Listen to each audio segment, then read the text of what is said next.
नमस्कार। जय शिव शंभू। मेरा नाम रमाशंकर है। कुछ बातें आपसे करना चाहता हूँ, सबसे, जो भी इंसान है।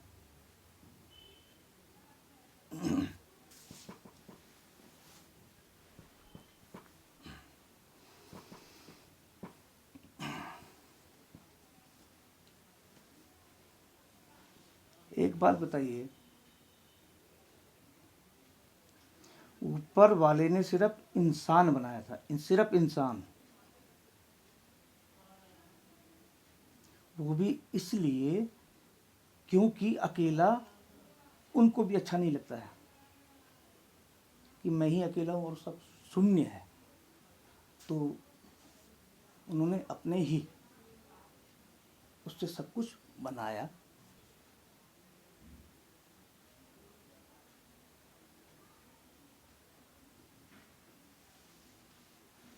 इंसान ने क्या किया? इंसान ने यहाँ पे आके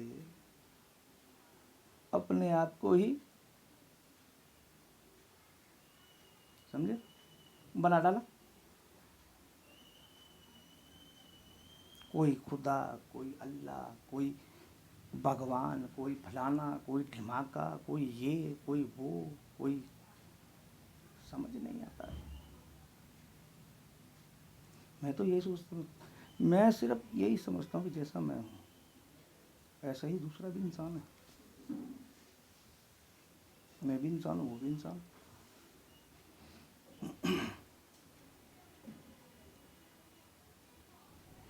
तो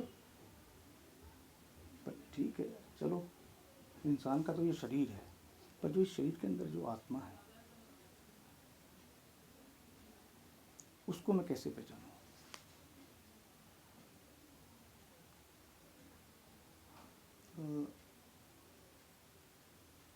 वही है कि बस हमें सदैव स्मरण रखना चाहिए कि आत्मा के द्वारा लाखों वर्ष तक देहांतरण के चक्र में घूमने के पश्चात ये विशेष मानव शरीर हमें प्राप्त हुआ है।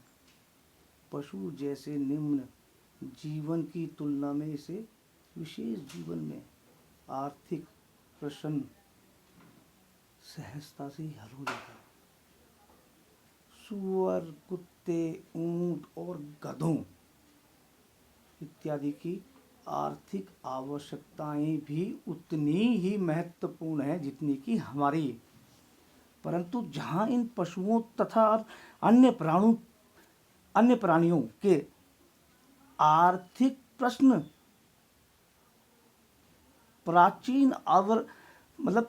प्राचीन अवस्थाओं में ही हल हो जाते हैं, वहीं दूसरी ओर प्रकृति के नियमों के द्वारा मनुष्य को एक सुविधाजनक जीवन व्यतीत करने की भी सभी सुविधाएं दी जाती हैं। शुक्र अथवा अन्य पशुओं की तुलना में मनुष्य को जीवन व्यतीत करने का श्रेष्ठ अवसर क्यों दिया जाता है? किसी उच्च श्रेणी के सरकारी अधिकारी को एक साधारण क्लर्क की तुलना में अधिक सुखी जीवन व्यतीत करने की विशेष सुविधाएं क्यों दी जाती हैं? क्या उत्तर अत्यंत सरल है। उस महत्वपूर्ण अधिकारी को एक एक सामान्य क्लर्क, लिपिक की तुलना में अधिक दायित्व वाले कर्तव्यों को पालन करना पड़ता है। उसी प्रकार मनुष्यों का कर्तव्य पशुओं से श्रेष्ठ है, जो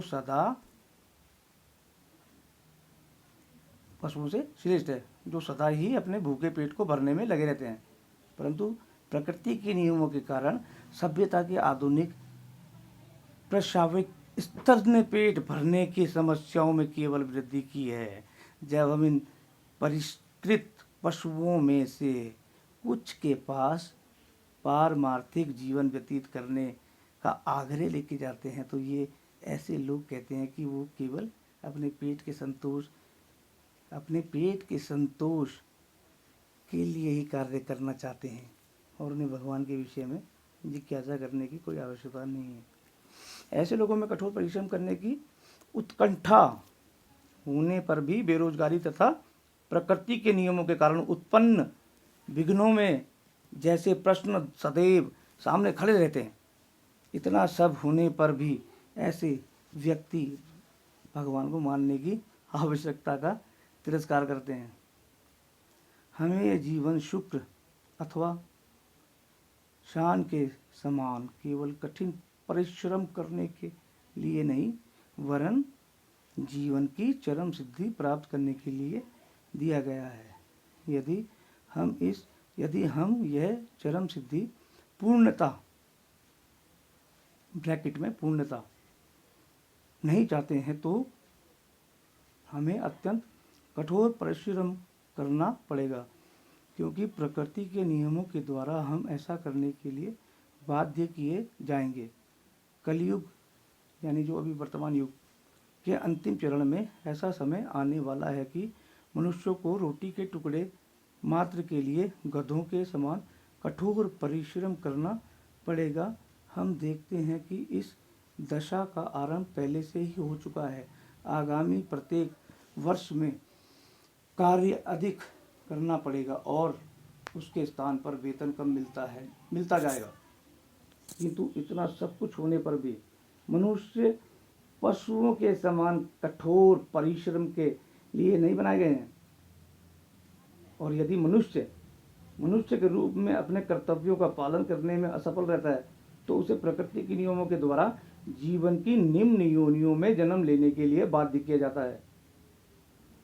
भगवत गीता बहुत ही स्पष्ट रूप से वर्णन करती है कि कैसे प्रकृति के नियम के अधीन जीवात्मा जन्म ग्रहण करता है और उसे किस प्रकार संसार में जड़ पदार्थ का उपभोग करने के लिए उपयुक्त देह तथा इंद्रियां प्राप्त होती हैं।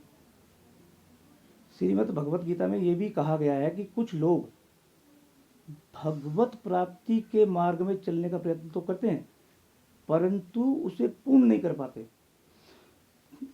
मतलब दूसरे शब्दों में ऐसे व्यक्ति जो कृष्ण भक्ति में पूर्ण सिद्धि प्राप्त करने में असफल रह जाते हैं, ऐसे असफल जीवों को आध्यात्मिक रूप से उन्नत परिवारों में अथवा संपन्न वैश्य परिवार में जन्म मिलता है। तो फिर उन जीवों के विषय में तो क्या ही कहना, जो वास्तव में सिद्ध अवस्था को प्राप्त कर लेते हैं। अतः भगवान के धाम में जाने का प्रयास चाहे वो आधा ही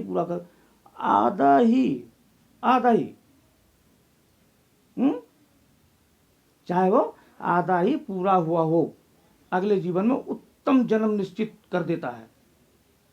आध्यात्मिक और आर्थिक दृष्टि से संपन्न इन दोनों प्रकार परिवारों में मनुष्य को उस स्थान से भक्ति में आगे उन्नति करने का अवसर प्राप्त होता है, जिसे स्थान पर पूर्व जन्म में उसने भक्ति छोड़ी थी। उत्तम परिवार द्वारा उत्पन्न वातावरण आध्यात्मिक ज्ञान की वृद्धि करने में सहायक होता है, जो आध्यात्मिक शास्त्रकार के लिए अनुकूल है।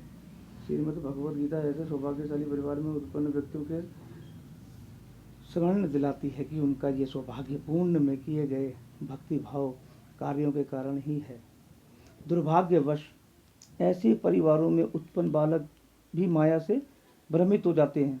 मतलब माया से भ्रमित होने जाने के कारण भगवद गीता का अध्ययन नहीं करते। संपन्न परिवार में प्राप्त हुआ जन्म जीवन काल के अंत से ही पर्याप्त भोजन प्राप्त करने की समस्या हल कर देता है और बाद में अन्य परिवारों की तुलना में वो व्यक्ति सरल तथा अधिक सुविधाजनक ढंग से जीवन व्यतीत कर सकता है। ऐसी स्थिति प्राप्त करने के लिए आध्यात्मिक शास्त्रकार में उन्नति करने का एक वही है ना सुअवसर प्राप्त हो जाता है। सुअवसर प्राप्त हो जाता है, परंतु दुर्भाग्य वर्तमान कलयुग जो यंत्रों जैसे स्वभाव वाले लोगों से परिपूर्ण है, के प्रभाव के कारण धनी परिवारों की संतानें विषय भोग की ओर मार्ग भ्रष्ट हो जाती हैं और आध्यात्मिक प्रकाश के लिए प्राप्त हुए इस अवसर को वो भूल जाते हैं। अतः प्रकृति उन्हें नियमों के माध्यम से इन सुनहरे घरों में आग लगा रही है। असुर रावण की सोना की लंका ही तो थी जो भस्म कर दी गई। प्रकृति का यही नियम है। श्रीमद् भगवत गीता कृष्ण भावनामृत के दिव्य विज्ञान का प्रारंभिक अध्ययन है और सभी उत्तरदायी राष्ट्र अध्यक्षों का ये कर्तव्य है कि वो अपने आर्थिक एवं अन्य कार्यक्रमों की रूपरेखा भगवत गीता के आधार पर बनाएं। हम जीवन के आर्थिक प्रश्नों को एक अस्थिर स्तर पर संतुलित करने के लिए नहीं, वरन हम प्रकृति के नियमों से उत्पन्न होने वाली जीवन की चरम समस्याओं को हल करने के लिए बनाए गए हैं।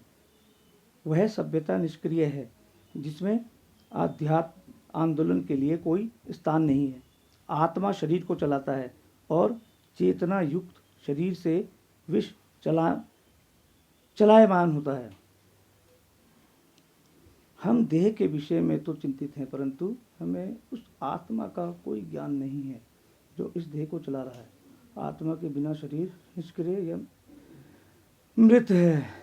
ये मानव शरीर एक उत्तम वाहन है जिसके द्वारा हम शाश्वत जीवन तक पहुंच सकते हैं। ये अज्ञान रूपी भवबंधन के सागर को पार करने के लिए एक दुर्लभ एवं अत्यंत महत्वपूर्ण नाव है। इस नाव पर एक कुशल नाविक के रूप में आध्यात्मिक गुरु की सेवा मिलती है। दिव्य कृपा के द्वारा नाव जल के ऊपर अनुकूल दिशा में चलती है। इस सब मंगलमय साधनों के मिले जाने पर ऐसा कौन व्यक्ति होगा जो अज्ञान के सागर को इस अवसर का लाभ ना उठाए। यदि कोई इस सुंदर अवसर की अपेक्षा करता है तो ये जानना चाहिए कि वो मात्र आत्महत्या कर रहा है।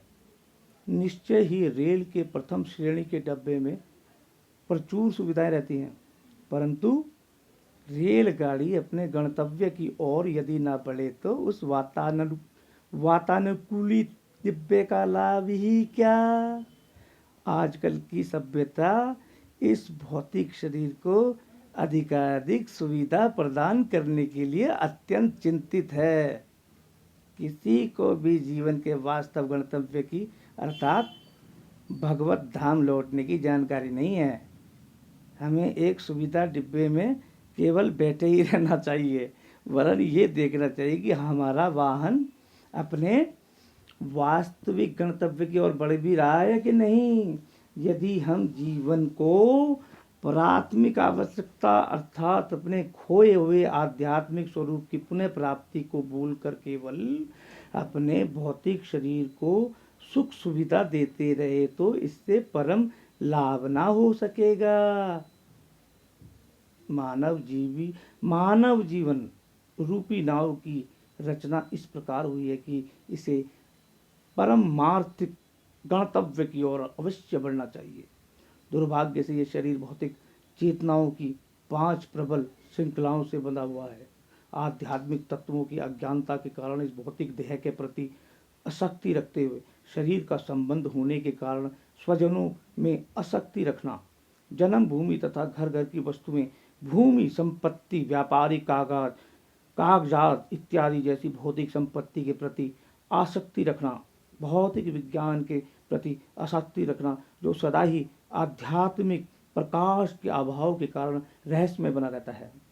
पूर्ण पुरुषोत्तम भगवान तथा उनके भक्तों को जाने बिना ही धार्मिक रीतियों एवं अनुष्ठानों में आसक्ति रखना, ये जाने बिना कि भगवान एवं उनके भक्तों की उपस्थिति के कारण ये सब पवित्र हैं। भगवत गीता के 15वें अध्याय में मानव शरीर वहाँ इस अशक्ति रूपी श्रृंखलाओं की तुलना गहरी जड़ों वाले एक वट वृक्ष से की गई है जो अपनी दृढ़ स्थिति को भूमि के साथ नित्य ही बढ़ाता जा रहा है। ऐसे बलवान वट वृक्ष को उखाड़ फेंकना अत्यधिक कठिन है, परंतु भगवान उसके लिए निम्नलिखित विधि की स्तुति करते हैं। इस वृक्ष के मूल रूप की प्रति इस संसार में नहीं हो सकती। इसके आदि अंत अथवा आधार को भी कोई नहीं जान सकता। परंतु इस वृक्ष को दृढ़ निश्चय के साथ वैराग्य रूप शस्त्र के द्वारा काट कर फिर उस स्थान को खोजना चाहिए जिसे प्राप्त होकर संसार में पुनः नहीं आना पड़ता। वहां उस परम धाम में पूर्ण पुरुषोत्तम भगवान की शरण लेनी चाहिए, जिनसे प्रत्येक वस्तु का आरंभ हुआ है और जिनमें अनादिकाल से प्रत्येक वस्तु निवास कर रही है। ना तो वैज्ञानिक और ना ही मनोकल्पना करने वाले दार्शनिक ब्रह्मांड की स्थिति के संबंध में अभी तक किसी भी निष्कर्ष पर पहुंचने में सफल हुए हैं। उन्होंने अब तक इस संबंध में केवल विभिन्न सिद्धांतों की स्थापना ही की है। उनमें से कुछ कहते हैं कि भौतिक संसार सत्य है, कुछ कहते हैं कि ये स्वप्न, कुछ कहते हैं कि एक स्वप्न है और कुछ ये भी कहते हैं कि ये नित्य है। इस प्रकार भौतिक विज्ञानों के विभिन्न मत हैं, परंतु ये तथ्य तो ये है कि ब्रह्मांड के आरंभ या इसकी सीमाओं को किसी भी प्राकृत वैज्ञानिक या परिकल्पी दार्शनिक के द्वारा खोजी नहीं गई है। कोई भी ये नहीं कह सकता कि ब्रह्मांड का आरंभ कब हुआ था अथवा ये अंतरिक्ष में किस प्रकार से तैर रहा है। ये सिद्धांत की दृष्टि से कुछ नियमों का प्रस्ताव रखते हैं, जैसे गुरुत्वाकर्षण का नियम, परंतु वास्तव में वो ये इस नियम का कोई व्यापारिक उपयोग नहीं करते। सत्य के वास्तविक ज्ञान के अभाव के कारण ही प्रत्येक व्यक्ति कुछ प्रसिद्धि पाने के उद्देश्य से अपने सिद्धांत को आगे बढ़ाने के लिए उत्सुक रहता है, परंतु वास्तविकता तो ये है कि ये संसार दुखों से भरा पड़ा है और कोई भी व्यक्ति इस विषय पर कुछ सिद्धांत प्रस्तुत करने मात्र से इन दुखों के ऊपर विजय नहीं प्राप्त कर सकता। पूर्ण पुरुषोत्तम भगवान, जिन्हें सृष्टि की प्रत्येक वस्तु का पूर्ण रूप से ज्ञान है, हमें जानकारी देते हैं कि हमारा परम कल्याण इसी में है कि हम इस दुखमय स्थिति से मुक्ति पाने की इच्छा करें। हमें सभी भौतिक वस्तुओं से अनासक्त होना है। इस खराब सौदे का सबसे अच्छा उपयोग करने के लिए ये परम आवश्यक है कि हमारा भौतिक जीवन 100% आध्यात्मिकृत कर दिया जाए। लोहा अग्नि नहीं है, परंतु अग्नि के निरंतर संपर्क में रखने पर इसे भी अग्नि में परिवर्तित किया जा सकता है। उसी प्रकार भौतिक क्रियाओं के प्रति अपनी अनासक्ति को आध्यात्मिक कर्मों में संलग्न रखने से प्रभावशाली बनाया जा सकता है, भौतिक रूप से जड़ बन जाने के द्वारा नहीं। भौतिक जड़ता भौतिक कार्यों का एक नकारात्मक पक्ष है, परंतु आध्यात्मिक कर्म न केवल भौतिक कार्यों को रोक देते हैं, वरन हमें भौतिक जीवन के कार्यों के प्रति क्रियाशील भी कर देते हैं।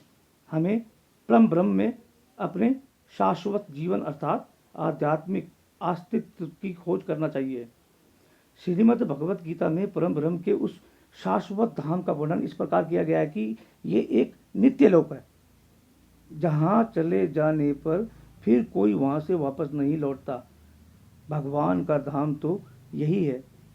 हमारा वर्तमान सांसारिक जीवन कब आरंभ हुआ, इसकी खोज नहीं की जा सकती और ना ही हमारे लिए जानना आवश्यक है कि हम इस संसार के किस प्रकार बंध गए। हमें केवल इतना जानने से संतुष्ट होना पड़ेगा कि किसी न किसी प्रकार से ये सांसारिक जीवन अनादिकाल से चल रहा है और अब हमारा कर्तव्य परम ईश्वर को शरण लेना है, जो सब कारणों के आदि कारण है। भगवत गीता में भगवान के धाम में लौटने की प्राथमिक योग्यता के विषय में पर जानकारी दी गई है, जो मोह मिथ्या मान और झूठी संगति से मुक्त है, जो नित्य को समझते हैं, जिनकी संपूर्ण भौतिक कामनाएं नष्ट हो चुकी हैं, जो सुख दुख के द्वंद्वों से मुक्त हैं और उन परम पुरुष की शरण लेना जानते हैं, वो उस अविनाशी नित्य धाम को प्राप्त होते हैं। ऐसा व्यक्ति जिसने अपने स्वरूप के आध्यात्मिक होने का विश्वास है तथा जो अस्तित्व की भौतिक धारणा से मुक्त है, जो मोह से मुक्त है, जो भौतिक प्रकृति से परे है, जो आध्यात्मिक ज्ञान की प्राप्ति के सदैव प्रयासरत है तथा जिसे इंद्रियां भोग से स्वयं को पूर्णतः विलग कर दिया, वही भगवान के पास लौट सकता है। ऐसे व्यक्ति को अमूढ़ कहते हैं। अमूढ़, अमूढ़ अर्थात मूर्ख, अर्थात अज्ञानी से भिन्न है क्योंकि वो सुख तथा दुख के द्वंद्व से मुक्त है।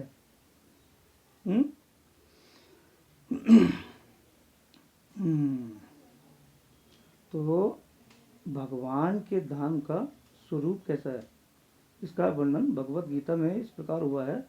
मेरा वो धाम न सूर्य न चंद्रमा न बिजली द्वारा प्रकाशित होता है, उसे प्राप्त करने वाला पुनः इस संसार में नहीं आता। यद्यपि इस सृष्टि का प्रत्येक स्थान भगवान के साम्राज्य के भीतर ही है, क्योंकि भगवान ही समस्त लोगों के परम स्वामी हैं। तथापि भगवान का एक व्यक्तिगत धाम है, वह लोक परम अथवा परम धाम कहलाता है। इस ब्रह्मांड में हम अभी निवास कर रहे हैं, वो उस परम धाम से पूर्ण रूप से भिन्न है। इस पृथ्वी, ये जो पृथ्वी है, इस पृथ्वी पर भी कई देश ऐसे हैं जहां जीवन का स्तर उच्च है और कुछ देश ऐसे हैं जहां पे जीवन का स्तर निम्न है। पृथ्वी के अतिरिक्त भी इस ब्रह्मांड में असंख्य अन्य लोक बिखरे पड़े हैं। उनमें से कुछ इस पृथ्वी से श्रेष्ठ समझे जाते हैं तथा कुछ निम्न स्तर के माने जाते हैं। कुछ भी हो, इस ब्रह्मांड के सभी लोगों को अस्तित्ववान रहने के लिए सूर्य अथवा अग्नि के प्रकाश की आवश्यकता होती है, क्योंकि भौतिक ब्रह्मांड अंधकार के क्षेत्र में स्थित है। इस क्षेत्र के परे एक आध्यात्मिक जगत है जो भगवान की श्रेष्ठ प्रकृति के द्वारा क्रियाशील कहा जाता है। उस क्षेत्र का उपनिषदों में इस प्रकार वर्णन किया गया है, वहां सूर्य चंद्रमा अथवा तारों की आवश्यकता ही नहीं है और ना ही वो धाम बिजली अथवा अग्नि के किसी रूप से प्रकाशित होता है। ये सभी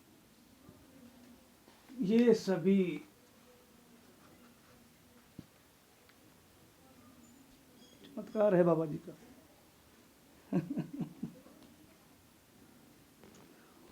भौतिक ब्रह्मांड उस दिव्य प्रकाश के प्रतिबिंब का द्वारा प्रकाशित होता है, क्योंकि वो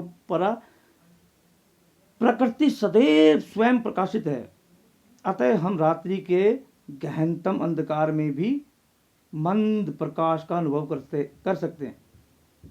हरिवंश नामक ग्रंथ में पूर्ण पुरुषोत्तम भगवान ने स्वयं अपनी अप्रकृत ब्रैकेट में प्रकृति का इस प्रकार वर्णन किया है।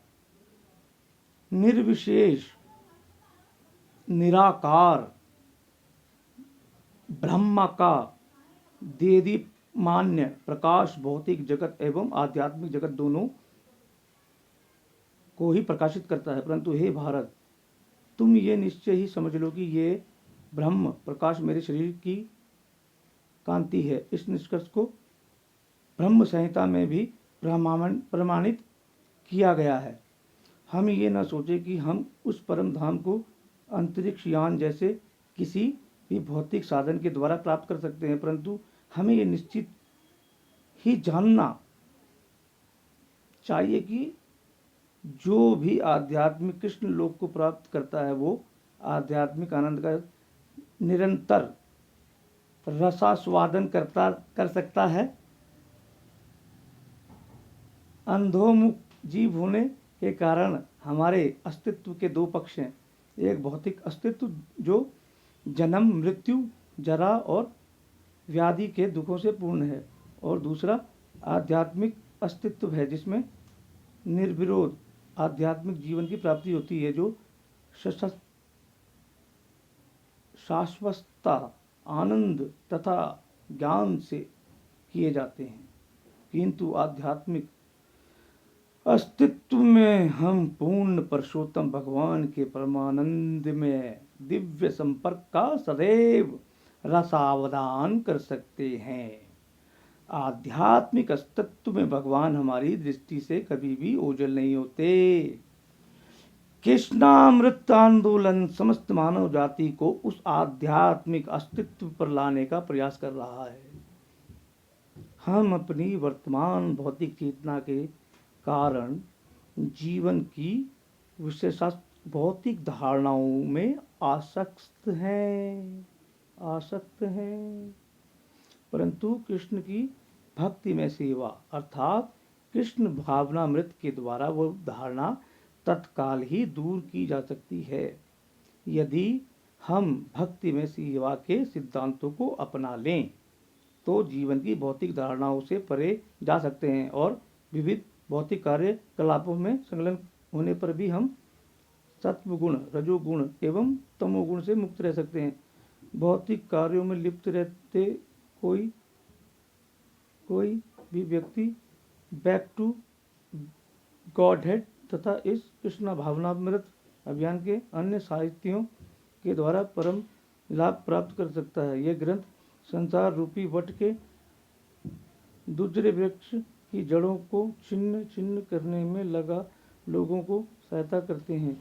यह प्रमाणित साहित्य हमें जीवन की भौतिक धारणाओं से संबंधित प्रत्येक वस्तु का त्याग एवं पग पग पर आध्यात्मिक रसामृत का आस्वादन करने का प्रशिक्षण देते हैं। ये अवस्था केवल भक्ति में सेवा से प्राप्त की जा सकती है और अन्य किसी भी साधन से नहीं। ऐसी सेवा के द्वारा इस वर्तमान जीवन में ही तत्काल मुक्ति प्राप्त की जा सकती है। अधिकांश आध्यात्मिक प्रयासों में भी भौतिकतावाद का पुट लगा रहता है, परंतु विशुद्ध भक्ति में सेवा भौतिक कुलुष से परे है।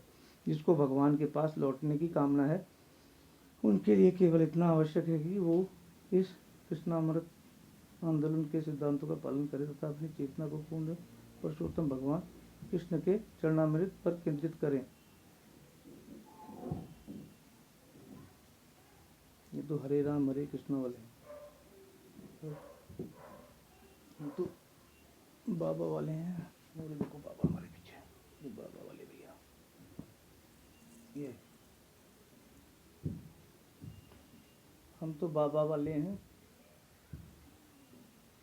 पर खैर कोई बात नहीं, मैंने कहा ना कि ठीक है, इंसान जिस रूप में जिसको जैसा अच्छा लगता है वो उस रूप में प्यार करता है, बस ठीक है और क्या।